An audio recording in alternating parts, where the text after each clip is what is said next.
గెలిపిస్తారో గెలిపించారో నాకు తెలియదు, కానీ నేనైతే చిత్తశుద్ధిగా త్రికరణ శుద్ధిగా మీకు న్యాయం జరిగే వరకు నేను పోరాటం చేస్తాను. మీ హక్కులకి భంగం వాటిల్లకుండా మీకు న్యాయం జరిగే నేను పోరాటం చేస్తాను, మీకు అండగా ఉంటాను. అధికారంలోకి రాగానే పవన్ కళ్యాణ్ గారు ఎన్నికల సమయంలో ఇచ్చినటువంటి హామీని నెరవేర్చి రైతుల కళ్ళల్లో ఆనందం. Welcome to the bird media, నేను మీ పవన్ కృష్ణమూర్తి. పవన్ కళ్యాణ్ గారు ఎన్నికల సమయంలో ఇచ్చినటువంటి హామీని నెరవేర్చి రైతుల కళ్ళల్లో ఆనందానికి కారణమయ్యారు. ఇచ్చినటువంటి హామీని 100% నెరవేర్చారు. చాలామంది ఇప్పుడు అడగచ్చు, మరి మిగతా హామీలు కూడా ఏమయ్యే పవన్ ఇస్తా అన్నారు కదా అంటే, ఒక్కొక్కటి చేసుకుంటూ వెళ్తున్నారు. ప్రాధాన్యత క్రమం ఏది లేదు, వాళ్ళ చేతిలో ఉన్నదాన్ని హ్యాపీగా ఒక్కొక్కటి చేసుకుంటూ వెళ్తున్నారు. దీంట్లో ఎటువంటి డిస్ప్యూట్ అనేది లేదు. First thing. So first congratulate Pawan Kalyan గారు ఇచ్చినటువంటి మాటను నెరవేర్చి ప్రభుత్వాన్ని మంచి ప్రభుత్వం అనే ఒక ట్యాగ్కి ఉంచినందుకు గాను.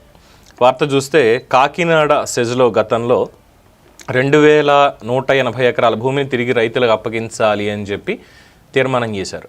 ఎన్నికల హామీ కూడా అదే ఇచ్చారు పవన్ కళ్యాణ్ గారు. ప్రత్యేక అర్ధమండలి భూముల పరిష్కారం చూపుతూ రైతుల పక్షాన్ని నిలుస్తూ ప్రభుత్వం ఇప్పుడు కీలక నిర్ణయం తీసుకొని క్షేత్రస్థాయిలో భూములు రైతులకు రిజిస్ట్రేషన్ కాకపోవడంతో ఇబ్బంది పడుతున్నారని తెలిస్తే పిల్లల చదువులు పెళ్లింట అవసరాలకు కూడా మేము వాడుకోలేకపోతున్నాం. ఎందుకు సార్ మాకు ఇది కాకినాడ సెజ్ పేరుతో అప్పుడు అన్యాయం చేశారు, మాకు అలా ఏం వద్దనేసరికి రైతుల పక్షాన్ని నిలబడి మొత్తం 2180 ఎకరాలని రెవెన్యూ శాఖ వాళ్ళకి అప్పగించింది. స్టాంప్ డ్యూటీలు అలాగే రిజిస్ట్రేషన్ డ్యూటీలు ఫీజులు ఇవన్నీ కూడా రద్దు చేసి మొత్తం అందరికీ కూడా తొండంగి, ఉప్పాడ, కొత్తపల్లి మండలాల్లో మొత్తం 1551 మంది రైతులకి లబ్ధి చేకూరేలాగా ప్రభుత్వం నిర్ణయం తీసుకుంది. దీనికి అనగాని సత్యప్రసాద్ గారు రెవెన్యూ శాఖ మంత్రిగా ఆమోదముద్ర వేశారు.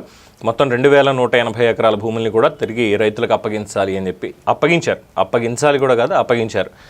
ఈ రిజిస్ట్రేషన్లు ఏవైతే ఉన్నాయో వీటికి సంబంధించి ఒక్క పైసా కూడా రైతుల దగ్గర నుంచి వసూలు చేయడానికి వీలు లేదు. వాళ్ళకి స్టాంప్ డ్యూటీ కానీ అలాగే రిజిస్ట్రేషన్ ఫీజు కానీ మిగతా ఏది కూడా చేయడానికి లేదు. ఉచితంగా వాళ్ళకి చేసి ఇవ్వాల్సిందే. ఇది నిర్ణయం తీసుకున్నారు. దీనికి కూడా ప్రభుత్వాన్ని అభినందించాలి. ఇలాగా ఒక్కొక్క మెట్టు ఎక్కుతూ ఒక్కొక్కటి చేసుకుంటూ జాగ్రత్తగా వెళ్తే ఎటువంటి ఇబ్బంది ఉండదు. క్షేత్రస్థాయి నుంచి కూడా ఇచ్చినటువంటి హామీలు మెల్లగా ఒక్కొక్కటి అమలు చేసుకుంటూ వెళ్ళి, అవేవో హామీ ఇచ్చాం కాబట్టి అలా కాగితం మీద ఉండిపోవాల్సిందే, అధికారంలోకి వచ్చాం కదా పర్వాలేదులే తర్వాత ఎవడు పట్టించుకుంటాడులే అని అనుకోకుండా ప్రతిదీ గుర్తుపెట్టుకొని ఇచ్చినటువంటి హామీలు ఒక్కొక్కటిగా నెరవేరుస్తూ ముందుకు వెళ్తే నిజంగానే ప్రజల గుండెల్లో పెట్టుకుంటారు. ఎటువంటి నాయకత్వం కావాలో వాళ్ళకి తెలుసు, ఎవరు ఏం చేయగలుగుతారో వాళ్ళకి తెలుసు. వాళ్ళకి కావాల్సింది చెప్పుడు మాటలు మాత్రమే కాదు, చేతల్లో కావాలి. ఆ పని చేసి చూపించాలి. అలాంటి పనులు కూటమి ప్రభుత్వంలో చంద్రబాబు నాయుడు గారి ఆధ్వర్యంలో పవన్ కళ్యాణ్ గారి నిర్దేశత్వంలో చాలా చక్కగా ముందుకు తీసుకెళ్తున్నందుకు గాను ప్రజల తరఫున ధన్యవాదాలు. దీని మీద మీ అభిప్రాయాన్ని కామెంట్స్ రూపంలో తెలియజేయండి. చూస్తూనే ఉండండి ది బర్డ్ మీడియా.